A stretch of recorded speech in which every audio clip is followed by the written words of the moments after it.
AdChoicesADVERTISINGinRead invented by TeadsAdChoicesADVERTISINGinRead invented by Teads, but instead of trading celebrity impressions, they are sat in earnest discussion about football. That was the life of Gareth Southgate and Steve Holland last summer as they plotted for this tournament. For over a month they shuttled between the European Under-21 Championships in Poland and the Confederations Cup in Russia, touring the venues where England might play the following summer.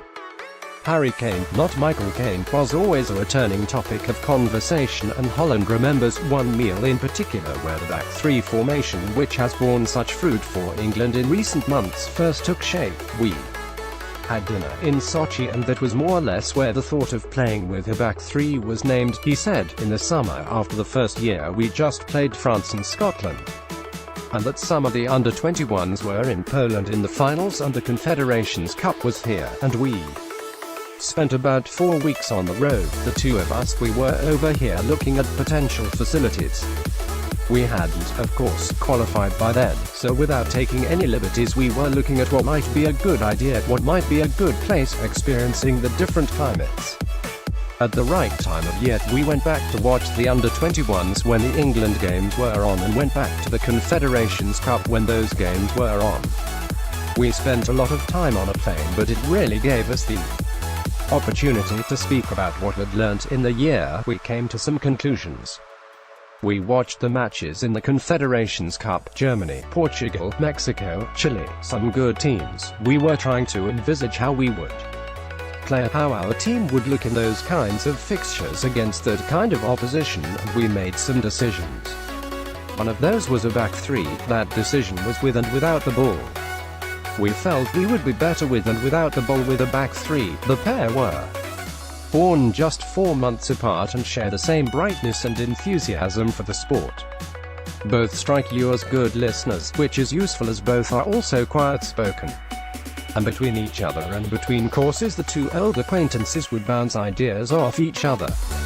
Gareth is very clear on what he wants and has been right from the start, from when I started working with him 5 years ago with the under-21s, Holland said, when we took over initially. "I don't need to remind you of the circumstances, 3 managers in 3 games with England, off the back of Iceland still being very much in the air.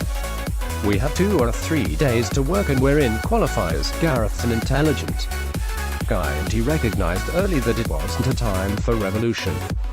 It was a time for making decisions that he felt would get results in the short term. To secure qualification, the plan in the short term was to try and get a bit more support to the forwards and hope that was going to be good enough to get us through qualification. Now, the stakes are even higher. In Holland, I experienced a World Club Championship final, a Champions League final, a Europa League final, an FA Cup final, a Capital One Cup final, 2 successful Premier League title run-ins. Is feeling it against Tunisia. From what I'm reading, 21 million people are watching the game on BBC, he said. It's a massive responsibility. What more important role could you have? We feel a real sense of that responsibility. I don't want to sell people short, which is why on the trip, Southgate and Holland have always gone the extra mile. We've watched games all week, every week, Holland said. And when there's been an early kick-off and a late kick-off on a Saturday, we've tried to do both, to really get an insight into what our players do on a week-to-week basis, watching players, not just in a match, but in hard matches. I went to watch Trent Alexander-Arnold in the Champions League quarter-final at Man City's second leg, for example. After 3 minutes Liverpool are 1-0 down. He's playing 1-against-1 against Saint. The crowd are up, the place is rocking, they can smell there's a comeback on. He had to survive that night. You don't learn, is he a good crosser? You learn, okay, this kid has got some personality when it matters. That's the sort of information you need going into a World